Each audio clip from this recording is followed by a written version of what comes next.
विभाग का ठेका है उसे 2 तारीख को नोटिस जारी होता है, 3 तारीख को सीज हो जाता है और कार्रवाई आबकारी विभाग करता है। लेकिन गांगियासर में रायमाता की जमीन पर अतिक्रमण करने वालों को पहले सुनवाई के लिए 20 दिन दिए जाते हैं, बाद में उनको 9 से 10 दिन की तारीख दी जाती है। इसी से स्पष्ट होता है कि माननीय कलेक्टर महोदय किस प्रकार का सांप्रदायिक तुष्टीकरण और भेदभाव वाला आचरण कर रहे हैं। आप देखिए, ये गांगियासर के आबकारी विभाग के ठेके पर मौजूद लोग हैं जो सीजिंग की कार्रवाई देखने आए थे। सीज ठेके का फोटो भी देखिए, ताले लगा करके सीज करके गए।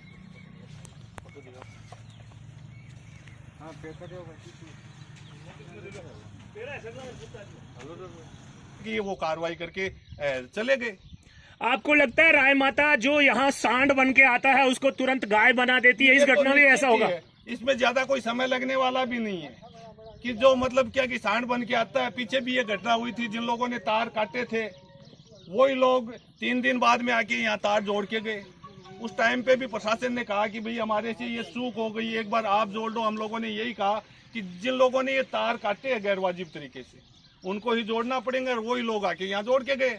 मंदिर का विवाद चल रहा था, इसलिए रायमाता मंदिर को आर्थिक नुकसान पहुंचे, इस सोच के साथ जिला कलेक्टर महोदय ने आबकारी विभाग पर दबाव बना के रायमाता मंदिर को आर्थिक नुकसान पहुंचे, इस सोच के तहत इस दुकान को सीज की गई है। और यही दुकान आज लगभग 7 साल से चल रही है। तो इसका लोकेशन सही था, आबकारी नियमों के अनुसार था।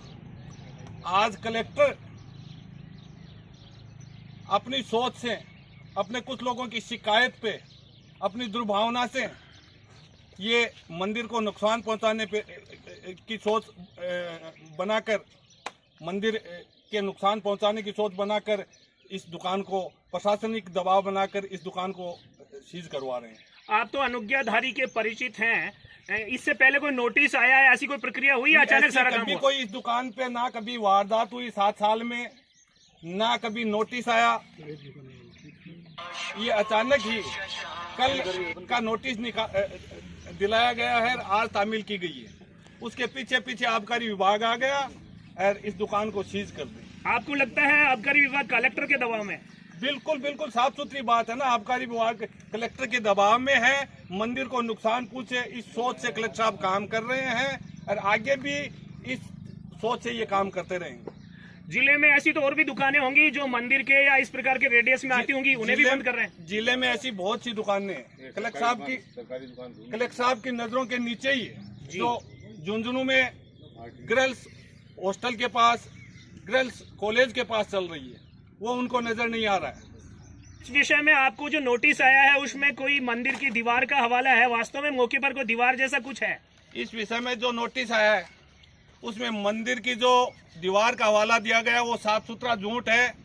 वो आपको भी नजर आ रहा है, वो यहाँ आबकारी विभाग को भी नजर आ रहा है। मंदिर के बाद में शमशान भूमि है, शमशान भूमि के बाद में गौशाला का बाड़ा है, उसके बाद में ये शराब की दुकान आबकारी विभाग के अधिकारियों से सलाह मशविरा करके मंदिर कमेटी ने ये बनाया था।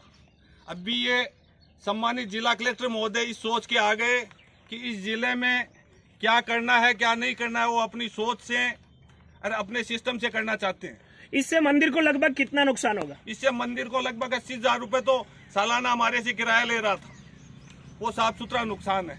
और भी यहाँ जो आने वाले लोग थे उनकी श्रद्धा और सिंपैथी से भी मंदिर को लाभ पहुंचता था।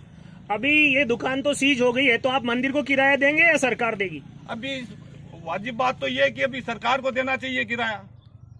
भाई मंदिर को तो हम यहाँ दुकान चलाने ही नहीं दे रही है, सरकार तो कैसे देंगे? इसी सोच से कि ये जो मतलब मंदिर के डेवलप का निर्माण हो रहा है, मंदिर के आर्थिक मतलब नुकसान पहुंचा दे, ताकि मंदिर कमजोरी में होगा तो ना तो पैसा होगा ना मंदिर का विकास होगा।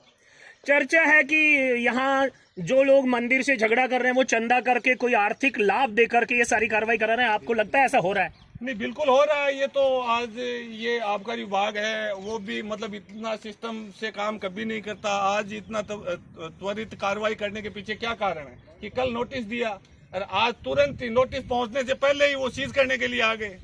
तो इसके पीछे कोई तो राज है ना। मंदिर के मामले में भी नोटिस जारी हुए हैं, उन पर आपको लगता है इसी गति से काम हो रहा है?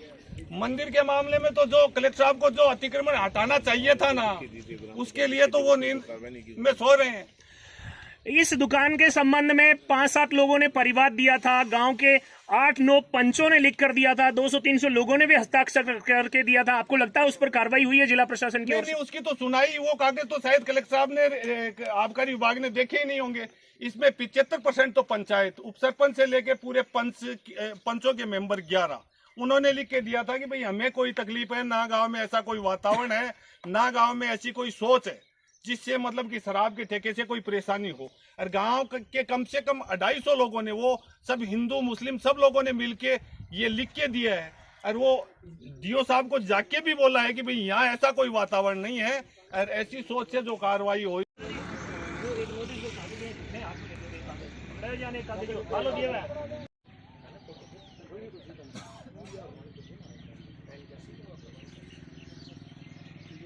मेरे जानकारी में जो बात आ रही है, मीडिया में जनता में जो चर्चा आ रही है कि क्षेत्रीय राजनीति और जिला प्रशासन में जिला कलेक्टर का वेस्टेड इंटरेस्ट है कि इस दुकान का किराया मंदिर को जाता है, वो नहीं जाना चाहिए। नहीं, ऐसा मेरे नज़र में नहीं है।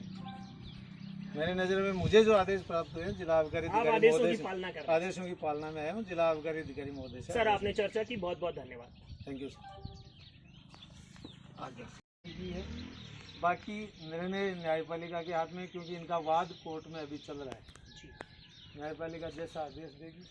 भाई सरकार दारू बेचती है, सरकार सप्लाई करती है और सरकार लाइसेंस देती है, लोकेशन पास करती है, और इस मामले में सरकार ही लोक करने आई है, तो अनुज्ञाधारी को फंसा के मारने का खेला? नहीं, ऐसा नहीं है। अनुज्ञाधारी को जब दुकान के लिए आवेदन किया था तो उस आवेदन की शर्तों में, अनुज्ञा पत्र की शर्तों में ये चीज़ें स्पष्ट